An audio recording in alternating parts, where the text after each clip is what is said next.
예, 오늘 수료하시는 우리 NLTC 2단계 3기 수료생 여러분 진심으로 축하합니다. 훈련 받으시느라 고생 많이 하셨죠? 예, 잘 아시는 대로 수료는 끝이 아닙니다. 시작이니까 말씀하신 대로 NLTC를 비롯하여 또 우리가 훈련이라는 이런 과정들을 거쳐가는 것은 정을 받거나 스펙을 쌓거나 이런 과정이 아닌 것입니다. 이전에 하지 않던 어떤 행동, 습관, 어떤 버릇, 이것을 훈련을 통해서 몸에 새기는 그런 과정이다.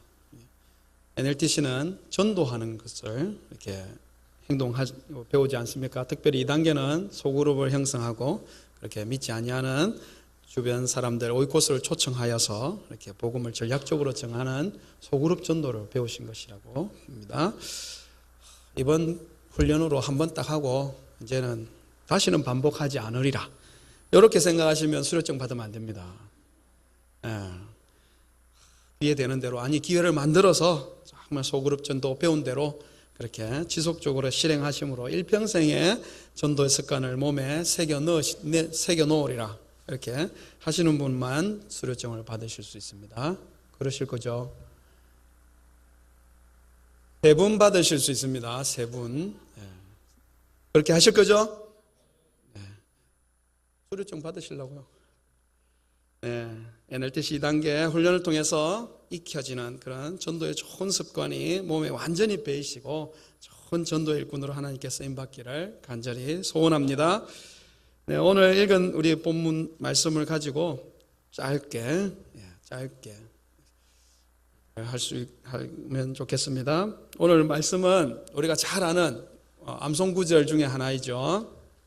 사람이 마음으로 믿어 의에 이르고 입으로 시인하여 구원에 이르느니라 하는 말씀으로부터 시작합니다. 사실은 여기서부터 시작하는 본문은 아니고 앞에서부터 쭉 연결되어 오는 본문에 나오는 말씀입니다. 사람이 마음으로 믿어서 의에 이른다 하는 것은요, 우리가 그 믿는 믿음, 기독교가 얘기하는 믿음은 그렇게 될 거야, 그렇게 하고 싶어, 그렇게 돼야만 하는 어떤 염원이나 소망을 가지고 믿음 이렇게 얘기하는 것이 아닙니다. 분명한 목적과 대상을 가지고 있습니다. 내용을 가지고 있습니다. 어떤 내용입니까? 9절의 내용에 나옵니다. 예수께서 주님이시다. 오늘 부활절인데요, 예수님께서 죽으신 그 예수님을 하나님이 생명으로 살리셨다 하는 것에 대한, 누구에 대한, 대상에 대한 분명한 믿음. 누구를 믿습니까? 예수 그리스도를 믿는 것입니다. 무엇을 믿습니까? 예수님께서 죽으셨고 하나님께서 그를 죽은 자 가운데서 살리셨다 하는 그 분명한 내용을 믿는 것입니다. 대상이 없는 믿음, 내용이 없는 믿음은요, 공허합니다. 공허한 믿음인 것입니다. 우리는 예수 그리스도의 하신 일들, 예수 그리스도께서, 그리고 예수 그리스도와 그의 하신 일, 우리의 죄를 대속하셔서 죽으셨고 하나님께서 그를 죽은 자 가운데서 살리신 이 부활을 믿는 확고한 근거를 바탕으로 하여 믿는다라는 표현을 하는 것입니다. 입으로 시인하여 구원에 이른다 하는 말은 간혹 이렇게 오용되는 말인데, 입으로 시인해야 구원받는다 그래가지고 고백을 강요하는 그런 데 주로 애용되는데, 물론 우리가 입술의 고백을 통하여 신앙을 고백하는 것이 중요합니다만은 마음 없이 그냥 강요한다고 되는 것은 아닌 것이죠. 로마 시대에는 이 종이나 노예, 주로 노예들이죠. 노예에도 등급이 있습니다. 대부분의 노예들은 전쟁 포로들이거든요. 전쟁 포로들은, 로마는 전선이 곳곳에 엄청나게 넓잖아요. 그래서 군대들이 곳곳에 전선에서 작은 약소 부족들을 복속시키면 그 족속들은 몽땅 로마로 압송되어서 노예시장에서 팔립니다. 노예시장에 팔리고 그렇게 로마 시민들의 가정에서 노예로 일을 하게 됩니다. 나라 망했죠. 졸지에 포로됐는데 노예가 됐어요. 자기를 그렇게 만드는 로마 사람한테 좋은 감정을 가지고 있겠습니까? 그럴 리가 없죠. 단 한 명도 없습니다. 나라는 망했죠. 그러나 이제 나라는 망했죠. 로마의 지배력이나 군사력에 이제 두려워서 그냥 그렇게 살게 되는 것입니다. 그런데 이 노예 중에서도 간혹 가다가 로마인 주인에게 충성을 맹세하는 노예들이 생기게 됩니다. 그래서 노예이긴 하지만 나는 이제 내가 섬기는 이 주인에게 정말 내 숙명처럼 받아들이고 주인을 주인으로 섬기겠다. 그렇게 결심을 하고 마음으로부터 주인을 주인으로 고백하는 그런 노예들이 생깁니다. 그런 노예는 이제 그의 삶의 주관자는 더 이상 자기가 아니라 자기 주인이 되는 것입니다. 그는 모든 것을 주인에게 맡기는 것이고 심지어 그가 살고 죽는 것까지 다 주인에게 맡겨서 주인이 책임을 집니다. 충성을 맹세하는 이 노예는 이마나 주로 팔에 오른편에 주인의 낙인을 받게 됩니다. 사료에 따르면 인을 받는 곳은 우리가 흔히 아는 대로 이 손등이 아닙니다. 손등이 아니고 팔 안쪽 이쪽에 주인의 인장을 받습니다. 이렇게 지지는 거죠.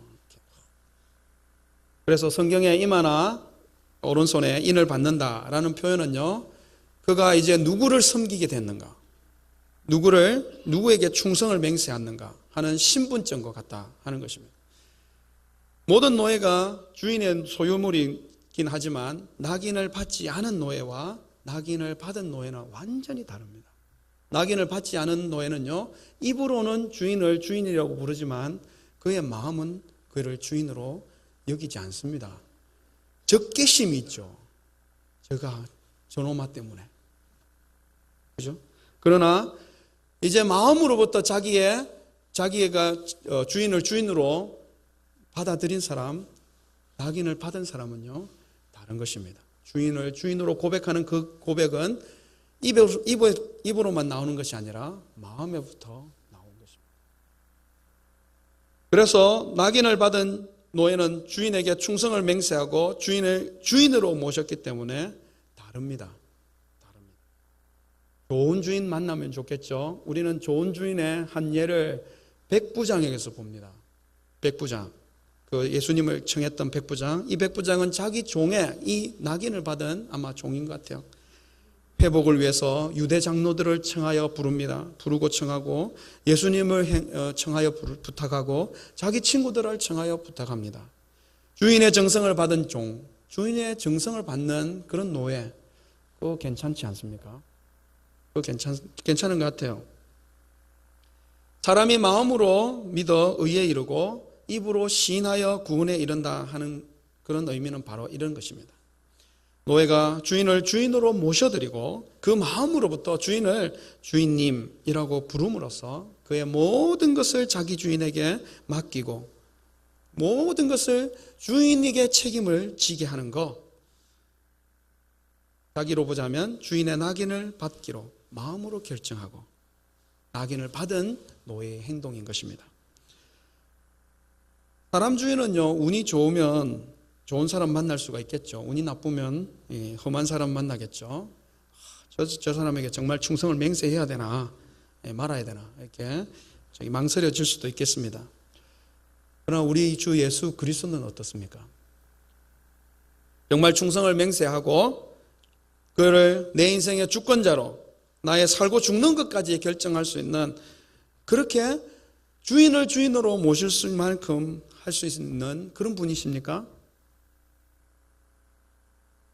몇 분 안 되시네요. 정말 그렇습니까? 네, 그렇습니다. 정말 그렇습니다. 우리 주님은 주인을 주인으로 모실 수 있는 그런 분이신 것입니다. 바울은 그래서 이사야 선지자의 글을 인용합니다. 누구든지 그를 믿는 자는, 앞서 우리는 믿는다는 표현이 대상을 향한 내용에 대한 분명한 믿음이라는 것을 말씀드렸습니다. 누구든지 그를 믿는 자는 부끄러움을 당하지 않을 것이다. 약속하십니다. 사람 주인은요, 사건 할 때는 세월 좋을 때는요, 못 지킬 약속도 큰 소리 빵빵 치는 거죠. 아무리 내가 책임 다 지어줄게, 그래도 못 지어줄 때가 있는 것입니다. 인생이 좋을 때는 좋지만요, 사건 터지면 다 자기 살려고 남에게 핑계를 돌리잖아요. 그것은 아마 아담 때부터 그랬을 것 같아요. 아담 때부터. 예. 아담아, 네가 어디 있느냐? 네가 먹지 말라고 한 명령한 나무 실과를 먹었느냐? 그러니까 하나님께 물을 때 뭘 기대하셨습니까? 하나님 잘못했습니다. 제가 먹었습니다. 이렇게 해야 되죠. 근데 아담이 대뜸 하는 말이 무엇입니까? 하나님 당신이 만들어서 나한테 준 저 여자가 나한테 줘서 먹었잖아요. 자기 잘못은 얼마만큼 있죠? 원흉은 누구입니까? 저 여자죠. 그 원흉 제공자는 누구죠? 하나님도 이 잘못에서 지금 자유롭지 못합니다.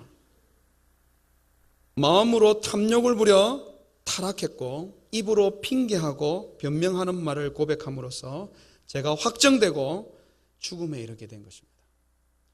딱 믿음의 원리와 정반대죠. 다시 말씀할 드리건데 사람이 주인인 것은 누구든지 약속을 끝까지 지켜낼 수 없습니다. 나 하나 건사하기도 힘든데 그죠? 어찌 다른 사람을 책임집니까? 그러나 우리 하나님 살아계신 우리 구주께서는 약속하십니다. 누구든지 주를 믿는 자는 부끄러움을 당하지 아니하리라. 누구든지 주의 이름을 부르는 자는 구원을 받으리라. 부끄러움을 당하지 않는 것입니다. 구원을 받으리라 하는 것입니다. 그 확고한 믿음이 우리를 주님을 주인으로 마음으로부터 주님을 주인으로 모시게 하고 그렇게 고백하는 그런 사람 되게 하는 것입니다.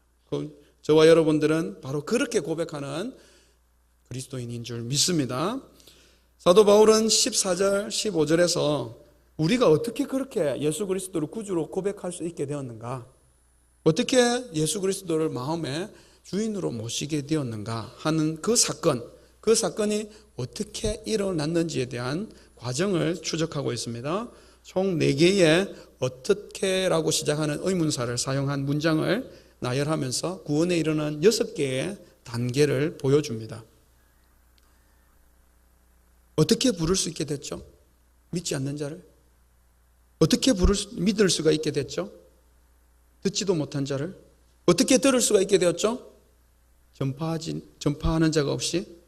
어떻게 전파할 수 있습니까? 보내심을 받지 못했다면 이렇게 4개의 문장입니다. 먼저 보내심을 받는 것입니다. 그래서 전파할 수 있는 것입니다. 그래서 들을 수 있는 것입니다. 그래서 믿을 수 있는 것입니다. 그래서 부를 수 있는 것입니다. 그래서 구원받을 수 있는 것입니다. 과정이 이와 같이 진행된 것입니다. 질문할게요. 누가 구원하십니까? 누가 구원하십니까? 예수 그리스도. 오늘 본문은 예수 그리스도께서 구원하시는 거죠. 누가 구원하십니까? 누가 구원하십니까? 우리 구원자를 누구신지 잘 모르시면 안 됩니다. 누가 구원하십니까? 누구를 부릅니까? 누구를 부릅니까? 예수 그리스도. 누구를 믿습니까? 예수 그리스도. 누구의 말씀을 듣습니까? 예수 그리스도. 누구의 이름을 전파합니까? 예수 그리스도. 누가 보내셨습니까? 예수 그리스도. CCC의 김중근 목사님이 자주 하시는 백문일답 같지만요. 우리의 믿음의 대상, 믿음의 내용은 예수 그리스도뿐이기 때문에 우리는 우리 구원의 주권이 구주께 있음을 믿습니다. 보내심으로써 구원하심까지 오직 하나님의 은혜의 역사 가운데 우리 구주께서 그렇게 행하고 계시다는 사실을 분명하게 믿습니다. 우리의 믿음은 그런 내용과 대상의 분명한 사실에 근거한 믿음이다. 믿으시기 바랍니다. 오늘 여기서 우리는 NLTC 수료 예배이기 때문에 전도와 관련하여 중요한 한 가지 핵심적인 사항을 찾아내어야 하는 것입니다. 누구든지 주를 믿는 자는 부끄러움을 당하지 않는다 약속하셨습니다. 누구든지 주의 이름을 부르는 자는 구원을 받는다 약속하셨습니다. 왜 그렇습니까?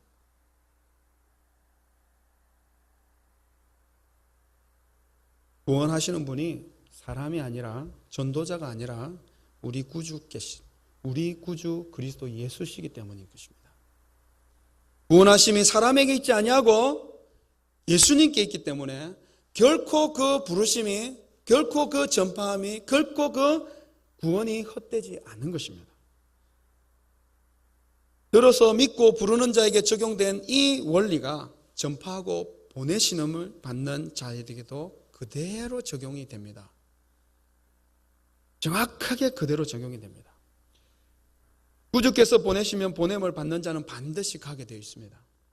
구주께서 보내신 자가 나가면 반드시 전파하게 되어 있습니다. 그러므로 예수 그리스도의 이름으로 이 세상 사람들이 그리스도의 이름을 듣게 되고 그 복음을 듣게 되는 것이죠.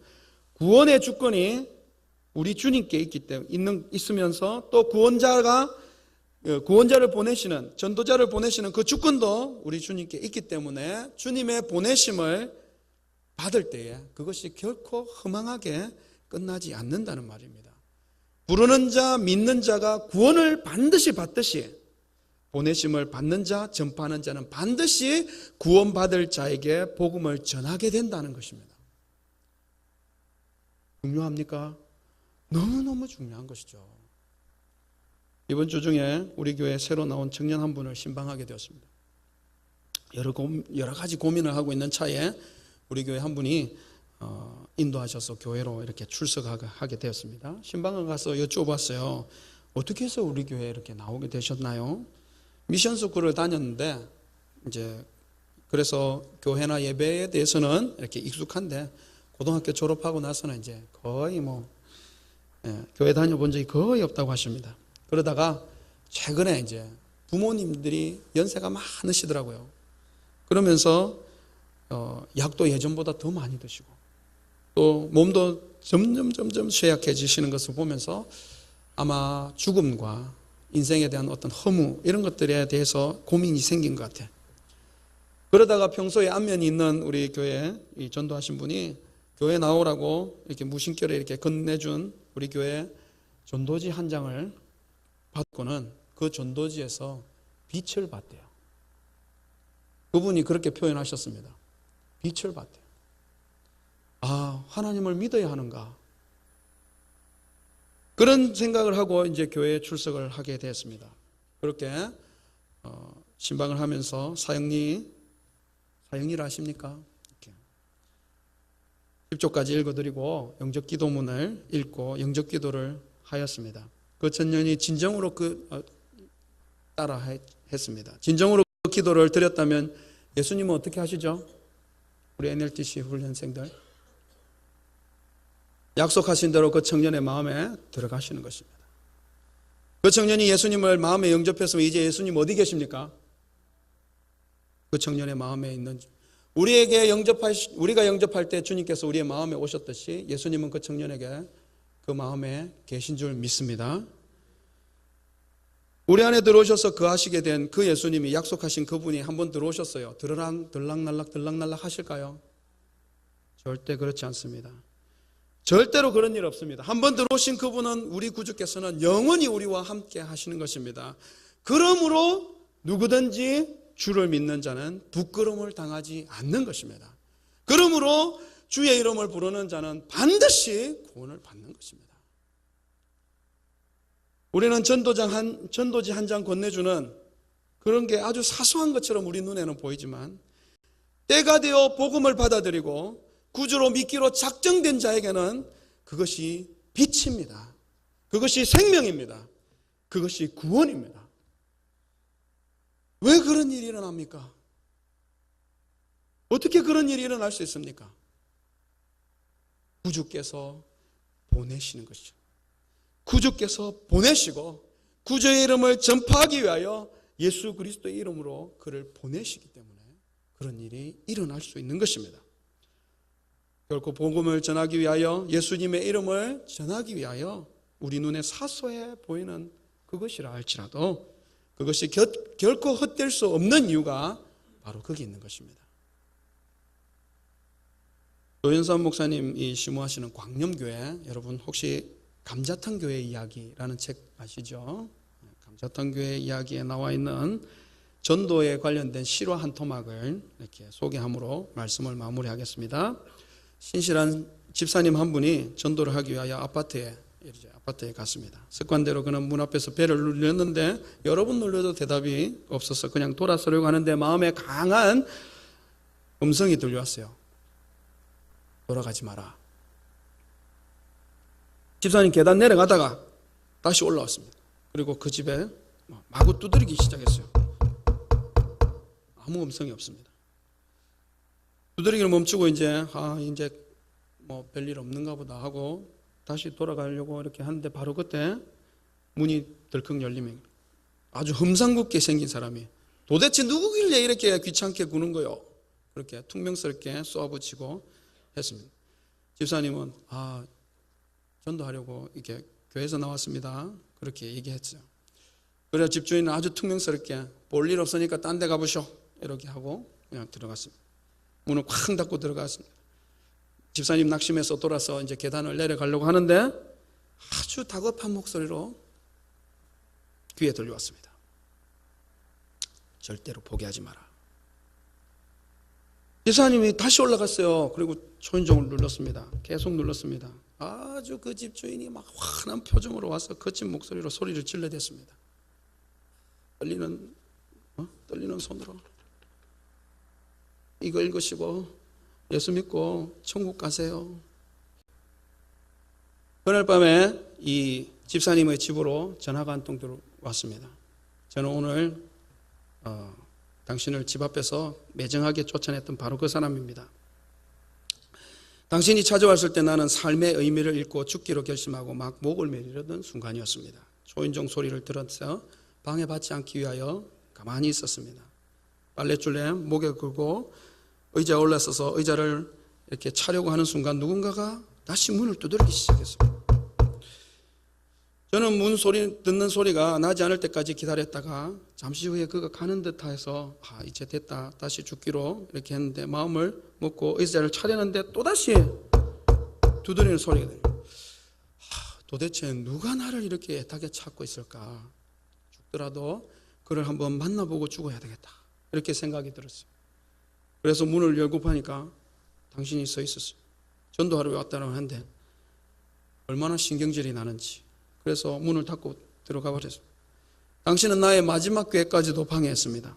다시 나에게 찾아와서 띵동띵동 해서 화를 내는데도 불구하고 종이 조각 하나를 나에게 무심결에 주었는데 읽어보시고 예수 믿고 천국 가시라고. 그래서 도대체 뭔가 싶어서 이렇게 적혀있는 글을 읽기 시작했대요. 글을 읽고 있는데 내 인생이 이렇게 끝나서는 안 되는구나 그런 생각이 들었습니다. 도대체 예수라는 사람이 나와 무슨 상관이 있는지 궁금해졌습니다. 그래서 종이에 적혀있는 당신의 전화번호를 보고 이 늦은 시간에 전화드리게 되었습니다. 설명해 주시겠습니까? 예수와 나와 무슨 상관이 있습니까?